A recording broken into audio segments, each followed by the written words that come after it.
오늘은 마태복음 11장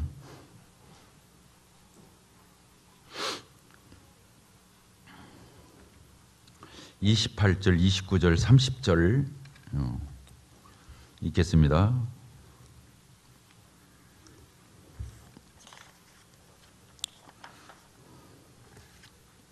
수고하고 무거운 짐진 자들아 다 내게로 오라. 내가 너희를 쉬게 하리라. 나는 마음이 온유하고 겸손하니 나의 멍에를 메고 내게 배우라. 그리하면 너희 마음이 쉼을 얻으리니 이는 내 멍에는 쉽고 내 짐은 가벼움이라 하시니라.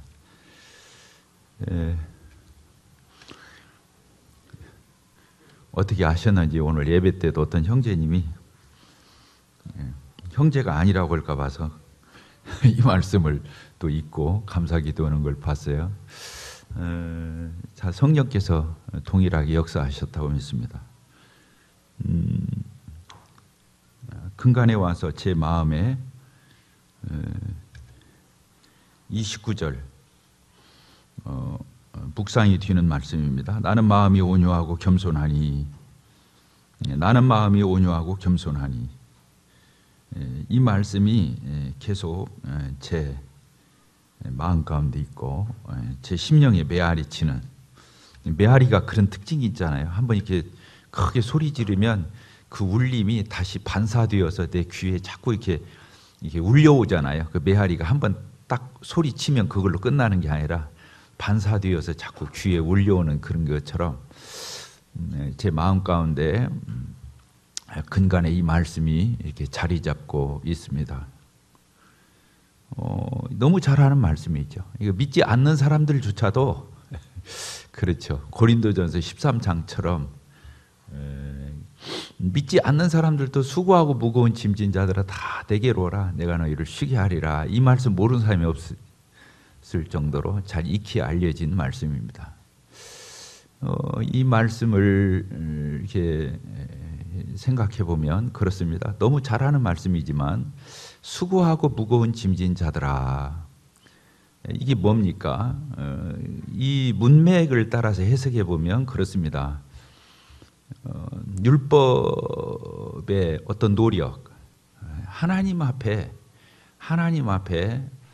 그 의에 하나님 마음에 들기 위해서, 하나님 앞에 인정받기 위해서, 하나님이 요구하는 어떤 그 기준에 도달하기 위해서 열심히 애쓰는, 그래서 율법의 행위로 자기 노력으로 정말로 애쓰고 노력하고 몸부림해서 하나님의 마음에 들고 싶어하는, 그렇지 않으면 마음이 불안한, 뭔가 모자란, 두려운, 이런 가운데서 부단히 노력하고 애쓰는 이런 사람들을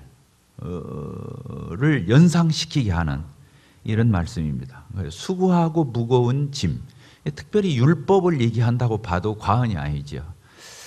그렇습니다. 하나님의 의를 모르면 자기 의를 세우려고 하나님의 의를 부인하는 이런 현상을 낳게 되죠. 하나님의 의는 주어지는 의지, 내가 노력해서 도달하는 의가 아니잖아요. 하나님의 의는 완벽한 의죠. 그래서 하나님은 거룩하시고 온전하시고 절대자가 되시기 때문에 내 됨됨이로서 하나님 앞에 의롭다함을 얻으려고 하는 그 인정을 받으려고 한다면 완벽해야 인정받을 수 있어요. 완벽해야. 따라 씁시다. 완벽해야 인정받을 수 있다.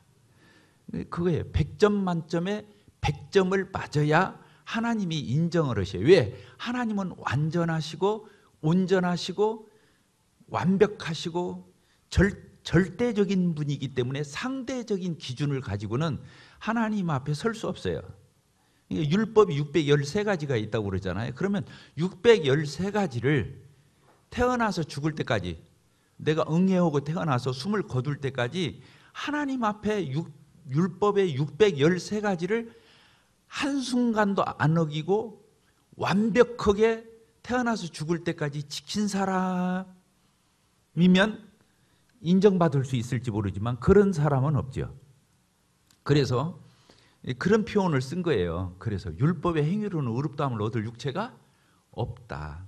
모든 사람이 죄를 범하였음에 하나님의 영광에 이르지 못한다. 이 말은 대충 죄 짓고 대충 죄 안 짓고 이런 얘기를 하는 게 아니라 하나님 앞에서 우리의 행위로서 선행으로서 율법으로서 어떤 자기 노력으로서 어떤 하나님 앞에 인정을 받으려고 한다면 태어나서 죽을 때까지 한 번도 실수 안 해야 돼요. 마음으로든 행동으로든 죄를 지으면 안 돼요. 한 번도 하면 안 돼요. 그러니까 그럴 수 있는 인간은 있어요, 없어요? 없어요. 그러니까 인간에게서는 구원이 날 수 없죠. 사람으로서는 아무리 하늘 닿게 노력해도, 정말로 밥만 먹고 노력해도 하나님 앞에서는 그런 인정을 받을 수가 없어요. 그러니까 어떻게 하셨어요? 한 사람도 하나님 앞에, 인간의 아담 안에서 죄인으로 출생한 그 인간이 어느 누구도 하나님의 그 기준에 도달할 수 없다는 걸 하나님은 너무 잘 알아요. 그래서 하나님은 예수 그리스도를 보내주신 거죠. 예수 그리스도를 보내주셔서 예수님이 인간이 지은 그 모든 죄, 그 율법을 범한 죄, 이 모든 죄를 예수님이 다 담당하시고 율법의 의를 이루셨어요. 예수님이 율법도 지켰고 예수님이 친히 율법을 다 지키신 분이에요. 예수님이 죄가 없으셔요. 출생에서부터. 그분은 부모가 처녀인 마리아에게서 태어났잖아요. 남자와 동침해서 태어난 게 아니고 그냥 처녀에게 성령으로 잉태해서 태어나셨기 때문에 죄가 없으셨어요. 이 죄가 없이 출생하신 분은 아담 이래로 아무도 없어요. 예수 그리스도 위에는 죄 없는 분이 없어요. 예수님만 죄가 없어요. 그러니까 예수님은 유일하게 죄가 없는 분으로서 모든 인간들의 죄를 대신 갚아줄 수 있었던 거잖아요. 그래서 예수님이 그렇게 출생하셔서 이 땅에 오시고 율법을 다 지키셨어요. 율법을 다 이루셨어요. 누구 대신? 율법을 우리가 지켜야 의롭게 되는데 아무도 못 지키니까 예수님이 대신 지켜줬다니까요. 따라서 합시다. 예수님이 내 대신 율법을 지켜주셨다. 또 한 가지가 있어요. 예수님이 우리를 위해서 율법을 대신 다 지켜주셨을 뿐만 아니라 우리가 어긴 그 율법과 십계명을 어긴 그 반칙한 죄, 그 잘못한 죄를 예수님이 그 잘못하면 벌을 받아야 되잖아요. 그 죗값을 받아야 되잖아요. 죗값을 치러야 되는데 예수님이 그 율법의 저주를, 율법을 어긴 것에 대한 페널티를 예수님이 대신 받으셨어요. 많은 사람들이 율법의 저주에서 우리를 속량하시기 위해서 예수님이 십자가에 피 흘려 죽으셔서 율법 어기게 된 죗값을 대신 갚았다. 이건 다 알아요. 그런데 예수님이 율법 아래 태어나셔서 율법을 다 지키시고 완성하신 사실은 몰라요. 사람들이 잘 말을 안 해요. 사실은 예수님이 율법을 다 지키신 거예요. 왜? 누구 대신 지킨 거예요? 내 대신 지킨 거예요. 예수님이 율법 지킨 것도 내가 지켜야 되는 그 의무를 예수님이 대신 해준 거예요. 그리고 또 한 가지 더 나가서 내가 율법을 어기고 십계명을 어긴 그 잘못에 대한 책임도 예수님이 벌을 받고 형벌을 받으시고 저주와 심판을 받으셔서 그 죗값을 대속해 주셨어요. 이 두 가지 양면을 지니는 거예요. 두 가지 양면. 예수님이 내 대신 율법을 지켜주셨고 내가 어긴 율법에 대해서는 예수님이 그 벌을 대신 받으셔서 율법의 저주에서 형벌에서 나를 건져주신 거예요. 놀랍죠? 그래서 이 양자 간에 거래가 이루어진 거예요. 내가 지은 죄는 누가 다 가져갔어요. 내가 지은 죄, 율법을 어긴 내가 지은 죄는 예수님이 다 대신 지고 가셨어요. 다 예수님께로 떠넘겨졌어요. 이걸 뭐라고 말하냐면 전가다 그래. 이전됐단 말이에요. 내가 지은 죄가 예수님에게로 다 이전됐어요. 전가되었어요. 또 예수님이 다 지키신, 또 예수님이 우리를 위해서 죄를 받으시고 형벌을 받으신 그 모든 대속하신 그 은혜도, 그 의가 내게로 전가가 된 거예요. 내 죄는 누구에게 전가되고 예수님에게로 전가되고, 예수님의 의는 누구에게로 전가되고 내게로 전가돼가지고, 이게 전가를 얘기하는 거예요. 이 성경은 다른 게 아니에요. 전가시킨 걸 얘기하는 거예요. 내 죄는 예수님께로 떠넘겨지고 예수님의 그 온전하신 의는 내가 가져버리는, 내게로 이전되는, 이걸 그 이전이 그냥 이루어지지 않아요. 믿음으로 받아들여야 그 예수님의 의가 내게로 와요. 이해가 되죠? 놀라운 거예요. 이게 복음의 아주 단순한 해명이죠.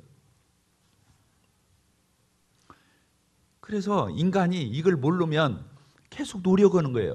하나님 그 마음에 들려고, 하나님의 기준에 도달하려고, 하나님이 요구하는 어떤 그 수준에 이르려고, 하나님이 그래 너 정도면 됐다, 참 너 최선 다했다, 너 고생했지, 이런 말 듣고 싶어서 율법 지키고 계명 지키고 선행하고 도덕 윤리적으로 살고 갈고 닦고 수양하고 막 그렇게 몸부림을 치는 거예요. 그걸 가리켜서 수고하고 무거운 짐진 자들아, 이 말이 그 말이에요. 수고하고 무거운 짐진 자들아 다 내게로 와라. 너희들 그렇게 해서 안 돼. 너 그렇게 고생한다고 안 돼. 너 죽기까지 노력해도 안 돼. 네가 하늘 닿게 노력해도 안 돼. 안 되잖아. 너 안 되는 거 알지? 봐, 안 돼. 그러니까 다 내게로 와. 어떻게 하겠다? 내가 너희를 쉬게 해줄게. 내가 해결해 줄게. 내가 그 속에서 건져줄게. 내가 살려줄게. 내가 그 하나님의 요구 수준에 내가 이르게 해줄게. 이 음성이거든요. 수고하고 무거운 짐진 자들아 다 내게로 와라. 내가 너희를 쉬게 하리라. 그러면서 뭐라고 말씀하셨어요? 나는 마음이 온유하고 겸손하니. 저는 여기에서 멘붕이 와요. 두 가지 관점에서. 어떻게 이렇게 뻔뻔하게 스스로를 자기를 가리켜서 나는 겸손하다, 나는 온유하다 이렇게 할 수 있는, 이건 보통 교만한 말이 아니잖아요. 그러죠? 어떻게 내가 사람들한테 나 겸손한 사람이에요 이러고 돌아다니 보세요. 나 굉장히 온유하거든요 이러면 돌아다니 보세요. 그게 말이 되나? 예수님이 뭐라고 말씀하시냐면 나는 마음이 온유해, 나는 마음이 겸손해. 주님이 직접 자기를 가리켜서 그렇게 표현한다는 것이 참 이게 언어 구사법에서 볼 적에 참 이게 당황스러운 그런 언어 표현이거든요. 나 온유해, 나 겸손해. 그런데 그분은 그렇게 말할 수 있는 분이에요. 왜? 그분이 하나님이시래요. 그분이 하나님의 아들이시래요. 그러니까 그렇게 말할 수 있었어요. 감히 나 온유하거든, 나 겸손해. 그러니까 걱정 마, 눈치 보지 마, 머뭇거릴 거 없어. 나 그렇게 거꾸렇게 생각하지 마. 내 앞에 오는데 주저하고 머뭇거리고 망설이고 그러지 마. 괜찮아, 와. 나 그런 사람 아니야. 나 온유한 사람이야. 나 겸손한 사람이야. 수고하고 무거운 짐진 자들아 다 내게로 와라. 내게로 와라. 나한테 오는데 체면도 필요 없고 거리낄 것도 없고 눈치 볼 것도 없고 어색해 할 것도 없고 그냥 오면 돼. 내가 그런 자기 때문에 그래. 저는 몰라요. 주석이 그렇게 써 있는지는 내가 모르겠지만 이 구절을 읽으면서 그렇게 다가왔어요. 그렇지 않으면 그 예수님한테 누가 올 수 있겠어요?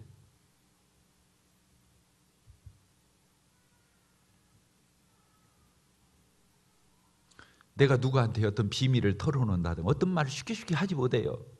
쉽게 하지 못해요. 책 잡힐까 봐.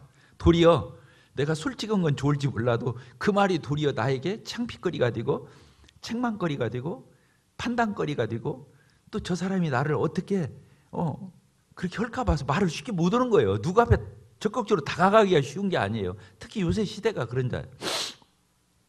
근데 예수님은 그러지 않다는 거예요. 걱정하지 말고 와. 걱정할 거 없어. 뭐 그렇게 복잡하게 생각해. 나는 절대 너 판단하지 않아. 너 정죄하지 않아. 너 가지고 내가 시비하지 않을 거야. 난 너 받아줄 거야. 내가 너 품어주고 내가 안아줄 거야. 걱정하지 말고 와. 이런 표현으로 들려요. 나는 마음이 온유하고 겸손하니.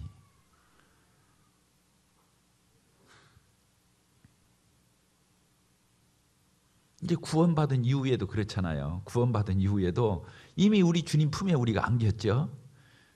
주님이 내 안에 들어오시고 내가 주님 안에 들어갔어요. 예수님을 내가 믿었어요. 영접했어요.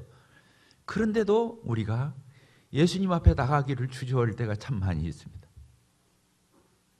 우리가 구원받았어도 때로 고뇌할 때가 있어요. 때로 힘들 때가 있어요.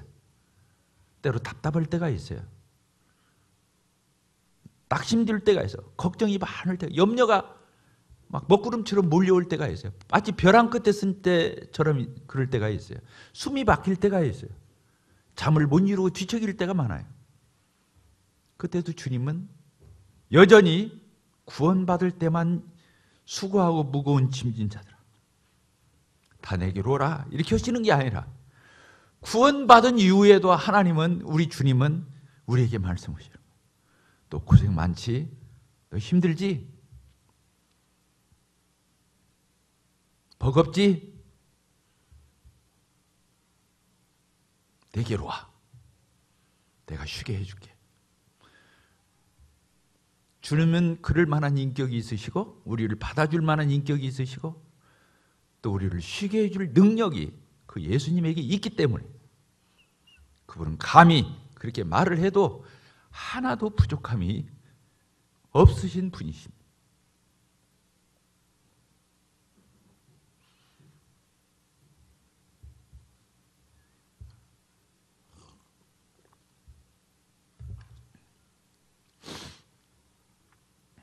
예수님은 우리의 모든 것을 아십니다.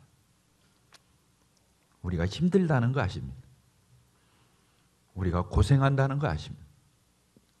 우리가 버거워하는 것도 아십니다.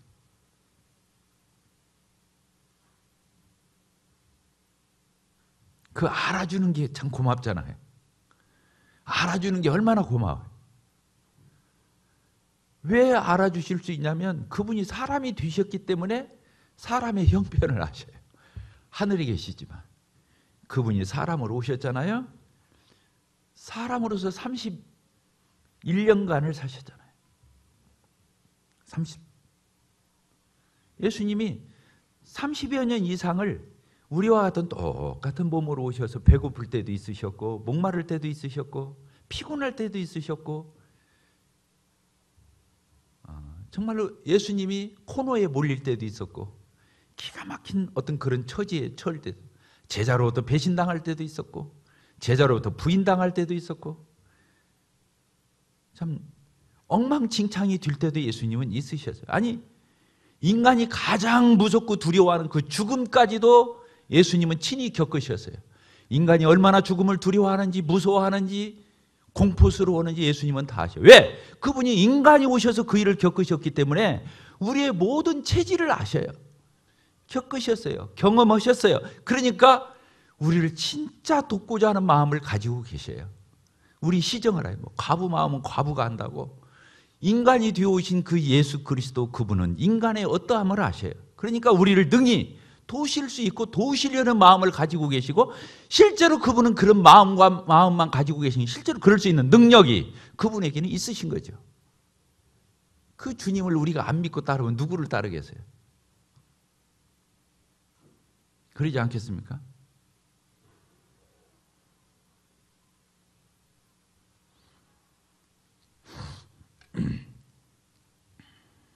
여기 그렇게 써 있죠. 나는 마음에 온유하고 겸손하니 나의 멍에를 메고 내게 배우라. 그리하면 너희 마음이 쉼을 얻으리니. 그래서 그분이 겸손하시고 온유하시기 때문에 저는 그런 생각을 해봤어요. 온유가 뭡니까? 부드러운 거 얘기하는 거잖아요. 온자가 따뜻을 온자에다가 유자가 부드러울 유자 이렇게 써 있잖아요. 이 한문으로 그렇게 되어 있는 거거든요. 따뜻할 온자, 부드러울 유자. 따뜻하고 부드러운 거. 우리 주님의 특징이에요. 따뜻하고 부드러운 거. 따라서 합시다. 따뜻하고 부드럽다. 그게 사람에 대한 태도라고 생각해요. 우리 주님은 사람을 바라볼 적에 정말로 따뜻하셨고 부드러우셨다. 그리고 겸손, 이건 하나님께 대해서 그렇게 한 것 같은 느낌이 있어요. 사람에 대해서는 한없이 온유하셨고 하나님 아버지에 대해서는 그분은 겸손하셨다. 겸손. 낮아짐이잖아요. 낮아짐. 따라서 합시다. 낮아짐. 낮아지셨어요. 우리 아까도 빌립보서 제가 읽고 감사 기도했는데 하나님의 본체시여요. 예수님은 하나님이 계시잖아요. 그 본체가 예수님이에요. 그러니까 참 표현하기 어려운데 그 하나님이시고 하나님의 아들이시고 하나님의 본체이신 그분이, 그래서 하나님과 동등되셔요. 질서상 아버지고 아들이지 높고 낮음이 없으신 분이거든요. 능력에 있어서나 존재에 있어서. 그런데도 불구하고 예수님이 하나님 아버지와 더불어서 동등됨을 취하지 동등될 것을 취하지 않았다. 낮아지셨다. 그 십자가의 죽기까지 복종하셨다. 그 다음에는 그게 낮아지신 걸로 끝난 게 아니고 복종까지 가시는, 그 십자가의 죽기까지 하셔서 아버지 뜻을 이루어드리고자 하는 그 예수님의 이런 부분을 우리가 보게 됩니다. 그분은 겸손할 이유가 없죠. 왜? 그분이 최고 높은 분이에요. 창조주예요. 하나님이셔요.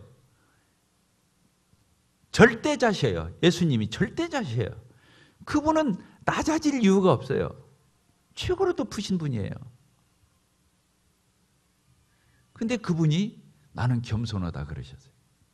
낮아질 이유가 없는, 우리는 낮아져야 당연한 거예요. 왜? 피조물이기 때문에.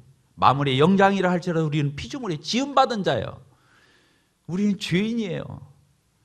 우리는 낮아져야 마땅해요. 겸손해져야 마땅해요. 근데 우리는 조금만 틈만 나면 교만해져요. 높아져요. 하나님처럼 되려고 그래요. 과시해요. 자랑해요. 드러내요. 예수님은 낮아질 이유가 없는 분이에요. 근데 그분은 낮아지셨어요. 그러니까 멋진 분이에요. 그 우리가 믿는 하나님, 믿는 우리가 예수님은, 우리가 따르는 그 예수님은 정말 우리가 닮아야 할 분이에요. 그분이 그럴 필요가 없는데 낮아지셨다는 거, 겸손해지셨다. 얼마나 멋지고 아름다운 분이냐. 그냥 우리가 그분의 뒤를 따르는 게 맞는 거죠. 예수님은 그랬잖아요. 나를 따르리거든 뭐라고 그랬습니까? 자기를 부인하고. 그렇죠. 아까 자기가 부인되지 않은 사람은 주님 뒤를 따를 수가 없죠. 저부터 뭐 누구 얘기하겠어요. 자기가 부인되어야 주님을 따를 수 있는 거죠. 그런 주님을 어떻게 자기 자신을 가지고 따를 수 있겠어요? 자기가 부인되지 않았는데.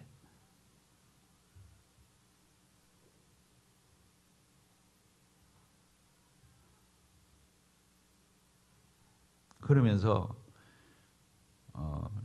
비법이라면 비법을 가르쳐 주셨어요. 온유하고 겸손할 수 있는, 그리고 쉼이 있고 평강이 있는 쉼. 여기서 쉼은 수고하고 무거운 짐진 자들아 다 내게로 와 너희를 뭐라고 그랬어요? 쉬게 하리라. 쉬게 하리라. 안식, 평강 있잖아요. 만사가 다 풀려도 마음이 불안하면 뭐예요? 아니잖아요. 쉼이 있어야 되잖아요. 그 만족의 또 다른 표현이거든요. 쉼을 주시겠다. 여기서도 뭐라고 그랬어요? 나의 멍에를 메고 내게 와서 배우라. 그리하면 너희 마음이 뭘 얻으리니? 쉼을 얻으리니. 쉼.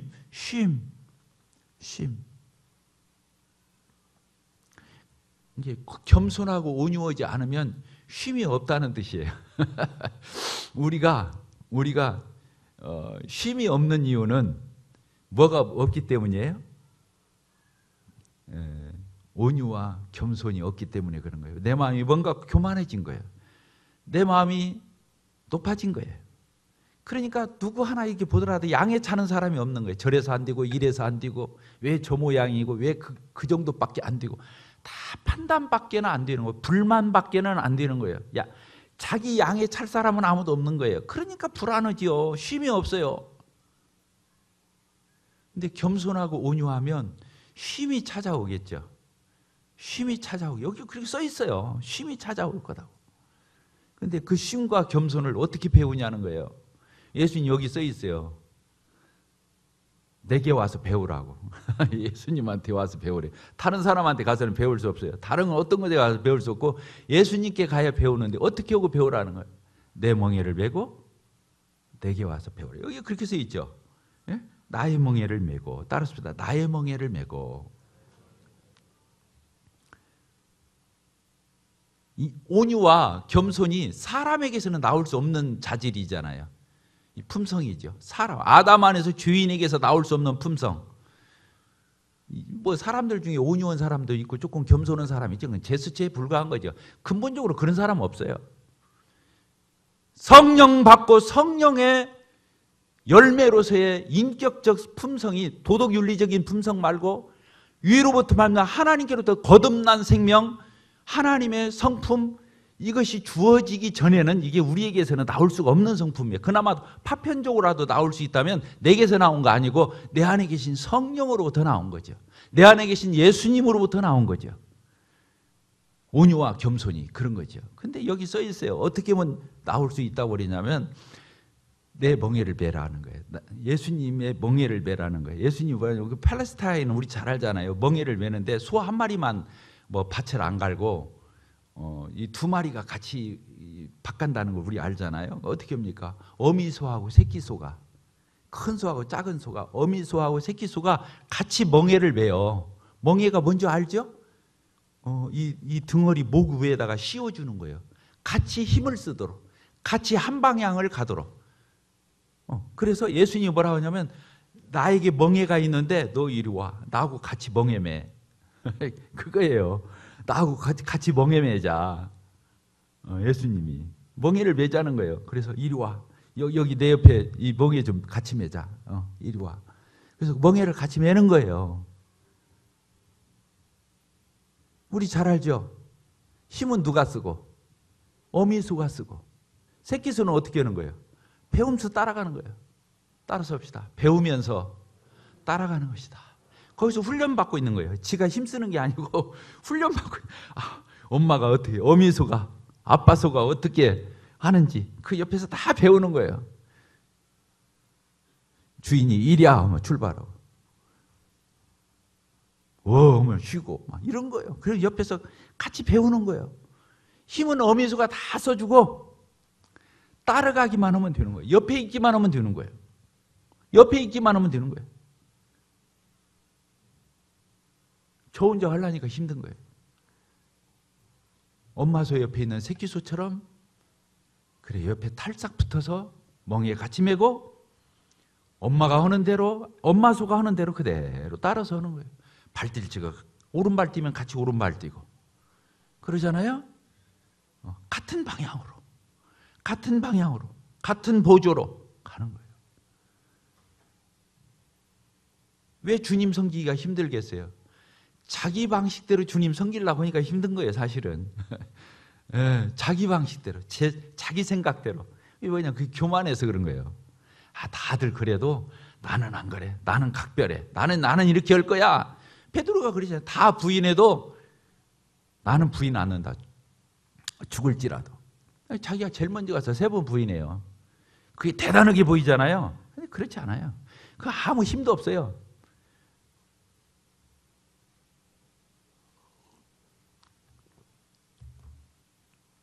우리가 지금 캠프장 연보도 하고 이런 거 같이 이제 주님 뜻을 구하고 이렇게 달려가는데 왜 교회 생활이 힘들고 주님 섬기기가 힘들어요? 주님 옆에 안 붙어 있으니까 그런 거예요. 이 교회가 주님의 몸이잖아요. 교회 예수님의 머리시고. 그러니까 교회와 결을 같이 해야 돼요. 교회와 함께 해야 돼요. 그러니까 같은 마음, 같은 생각, 해가지고 방향성이 아까 같아야 한다 했잖아요. 어미수가 이렇게 가면 그 옆에 따르면, 옆에 붙어서 따라만 가면 되는데 자꾸 딴 데 가려고 그래. 딴 데 해차래. 오른발 뛰는데 두 발 다 안 떼고 있어. 그러면 어미소만 힘들게 하는 거예요. 자기도 힘들고. 한 방향성, 보조 이런 걸 맞추기만 하면은 자기는 어미소가 힘쓰는 대로 그냥 붙어서 그냥 공짜로 가는 거예요. 공짜로 먹는 거예요. 그러면서 배울 건 또 다 배우는 거예요. 밭은 다 가는 거니까. 지가 힘은 안 썼는데 밭은 다 갈아 있는 거예요. 놀랍잖아요? 우리 옹골 성천교회 형제 자매들이 주님을 와 하고 이렇게 같이 한 무리를 지어서 이렇게 가는데 나는 엉뚱하게 딴 마음을 먹고 있어. 그러면 그 형제 자매가 힘든 거예요. 교회가 그를 힘들게 한 게 아니에요. 자기가 결을 달리한 거예요. 보조를 달리한 거예요. 방향성을 달리한 거예요. 그러니까 힘든 거예요. 되지도 않으면서 힘든 거예요. 그리고 그 사람의 마음은 근본에는 교만이 있는 거예요. 다른 성도들은 다 사랑이 없는 것 같은 거예요. 나만 사랑이 있는 것 같은 거예요. 그래서 교회 안에서 어떤 연약한 지체 하나가 있는데 나만 그 지체를 생각하고 있는 것 같은데 우리 교회 성도들은 희낙낙하면서 그 사람 생각 않고 있다고 생각하는 거예요. 그러니까 그 사람이 교만한 사람이죠. 그 사람이 교만한 사람이 사랑 많은 게 아니에요. 근데 착각하거든요. 자기는 각별하게 사랑을 하고 있다. 우리 성도들은 철없이 그냥 교회가 가자는 데로 가는데 나는 각별하다 이 생각을 하는 거예요. 그러니까 힘든 거예요. 그러니까 같이 못 가는 거예요. 어려운 거예요. 안타깝죠? 저는 그런 지체들 볼 때 다 보여요. 왜 그냥 목표로 하니까 보이지. 양들의 상태를 살피니까 다 보지요. 그런데 안타까우죠. 내가 판단하는 게 아니에요. 그냥 불쌍해 죽겠어요. 측은해 죽겠어요. 그러면서도 자기가 잘났다고 생각하고 자기는 각별하다고 생각하고 자기는 정말로 우리 교회를 판단하고도 남음 있는 각별한 자기는 믿음을 특별히 갖고 있다고 생각하니 그게 고쳐지겠냐 그거예요. 안 고쳐지는 거예요.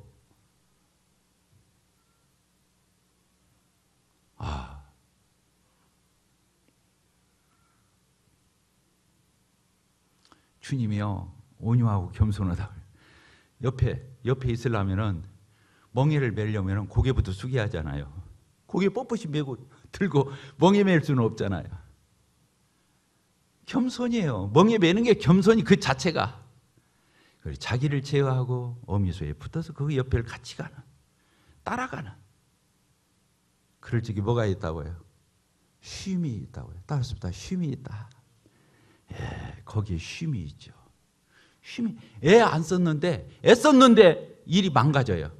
애 안 썼는데 잘 돼요. 이게 신앙이에요. 구원도 그렇잖아요. 애쓰고 지옥 가잖아요. 애 안 썼는데 천국 가잖아요. 구원받은 이후에 성화 과정도 마찬가지예요. 내가 애써서 성화하는 게 아니에요. 주님 말씀에 순종, 여기서 말하는 것을 한마디로 표현하면 순종을 얘기하는 거예요. 따라서보다 순종. 아까 내 옆에 와서 내 옆에서 멍해매 그리고 나랑 같이 가. 그럴 적에 같이 가서 그렇게 하는 게 순종이잖아요. 순종하면 다 풀리는 거예요, 사실을. 순종이 제사보다 나은 거예요. 제사가 뭐예요? 이것도 하고 저것도 하고 막 해야 되는 걸 순종이, 저 제사라고 그러잖아요. 근데 나는 뭐라고 그랬어요? 제사를 원치 않고 자비와 궁유를 원한다 그랬잖아요. 이런 의미를 다 대표하고 있는 거죠.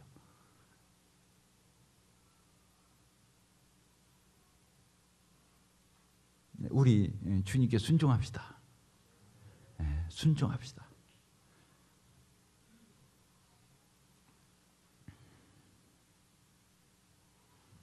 그러면서 거기서는 30절 같이 읽겠습니다. 시작. 이는 내 멍에는 쉽고 내 짐은 가볍다. 이렇게 말씀해요. 아까 아무리 노력해도 지옥 가잖아요. 율법의 의를 이룰 수 없잖아요. 도달할 수 없잖아요. 생고생만 하는 거예요. 안 돼요. 근데 예수님 옆에 와서 예수님 영접하고 예수님이 멍에 같이 매자고 할 적에 그래서 여러 구절이 생각이 나더라고요. 어떤 생각이 나냐면 가지가 나무에 붙어있는 생각이 났어요. 예수님 옆에 가서 멍에 맨 애기소를 생각하면서 가지가 나무에 붙어있으면 절로 열매를 맺는다. 그 말씀이 생각이 났어요. 그 붙어있는 관계. 주님과의 밀접한 관계, 주님과의 친밀한 관계, 주님과의 동행하는 삶, 주님과 동행하는 삶. 그리고 또 한 말씀이 생각이 났어요. 요한계시록에 있는 말씀이죠. 3장이에요, 2장이에요. 그래서 있죠. 문을 두드릴 때 문을 열어주면 내가 들어가서 나는 너로 더불어 먹고 너는 나로 더불어 먹고 마신다. 예수님과 더불어서 먹고 마시는 그런 사이. 그런 사이, 주님과 더불어서 먹고 마시는 그런 사이. 얼마나 좋아요. 주님과 주거니 받거니 같이 교제하면서 그 배불리 먹는 그 쉼을 누리는 이런 관계. 그리고 내 말이 너희 안에 거하고 너희가 내 안에 거하면 무엇이든지 구해라. 내가 알아서 해줄게. 이런 표현이 있죠. 내 말이 너희 안에 거하고 너희가 내 안에 거하면 거한다. 서로가 서로에게 거하는 관계. 이런 표현 아닌가. 그래서 신앙은 주님과의 연합이죠. 노력의 문제가 아니고 주님과의 연합이죠. 따라합시다. 주님과의 연합이다. 그렇죠. 예수님이 머리 되시고 나는 그 몸의 지체가 되고 이 교회는 주님의 몸이잖아요. 그 몸의 지체가 되잖아요. 속했잖아요. 거는 거잖아요. 붙어 있는 거잖아요. 신앙은 관계를 얘기하는 거거든요. 관계. 그 관계는 사랑을 기초로 한 거거든요. 믿음, 신리잖아요. 신리와 사랑을 기초로 해서 엮어진 관계거든요.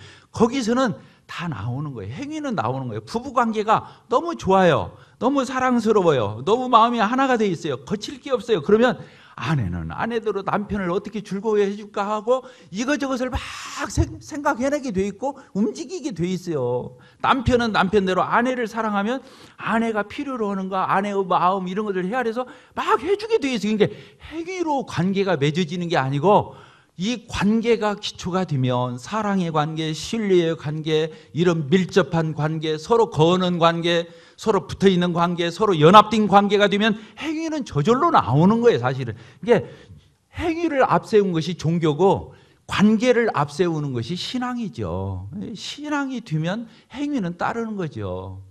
그러죠? 어렵습니까? 안 어렵죠? 그러니까 쉬워요, 안 쉬워요? 여기 써 있어요. 내 멍에는 쉽고 내 짐은 가볍다. 따라합시다. 내 멍에는 쉽고 내 짐은 가볍다. 언뜻 생각하면 멍에 매면 생고생할 것 같아. 막 아이고 이거 골치 아프잖아요. 멍에라고 보니까.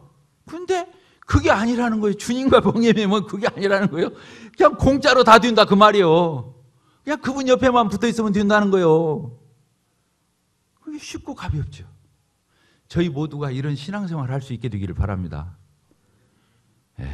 그러면 주님도 속상하지 않고 나도 고생 안 하면서 그냥 주님의 그 흐름을 타는 거예요. 흐름. 신앙은 흐름이에요.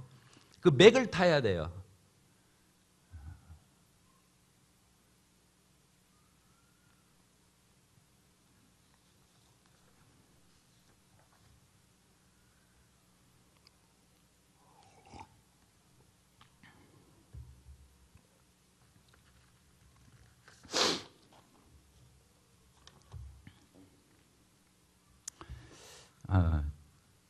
오늘 아침에 찬양 이렇게 계속 이렇게 반복해서 듣는 걸 듣고 왔거든요. 겸손의 왕 예수 그리스도. 예수님이요 겸손의 왕이래요. 왕은 모든 걸 통치하고 다스리잖아요. 굴복시키잖아요. 근데 예수님은 겸손의 왕. 겸손으로 우리를 통치하시고 겸손으로 우리를 다스리시고 우리를 설득하시고 우리를 굴복시키시는 멋진 왕. 멋진 왕. 저는 우리 옹골 성천교회 공동체가 이 교회가 저는 그런 멋진 주님을 닮아갔으면 좋겠어요. 20주년이잖아요. 이제 우리가 한꺼풀 벗어야 돼요. 절대 서로 판단하지 말고 서로 정죄하지 말고 성도 우열다툼하지 말고 서로 시기하지 말고 서로 사랑하고 나보다 낮게 여기고 존중히 여기고 그러면서 하나님의 이 놀라운 거룩하신 역사를 이루어가는 이번에 캠프장도 저는 그렇게 됐으면 좋겠어요. 그래서 캠프장 짓는 게 문제가 아니에요. 그 부러운 가정의 아이들 하나하나 우리가 이런 주님의 온유함과 겸손함으로 이런 아이들을 품고 안고 갈 수 있다고 하는 거예요. 이건 도덕 윤리 갖고 안 돼요. 이런 건전한 덕목 갖고도 안 돼요. 주님과 연합된 내 안에 계신 성령님 이것에 의해서 우리가 나오지 않는 한 이것이 솟아나오지 않는 한 이 사역은 성공할 수 없죠. 주님 우리 교회를 축복해 주시기를 바랍니다. 예.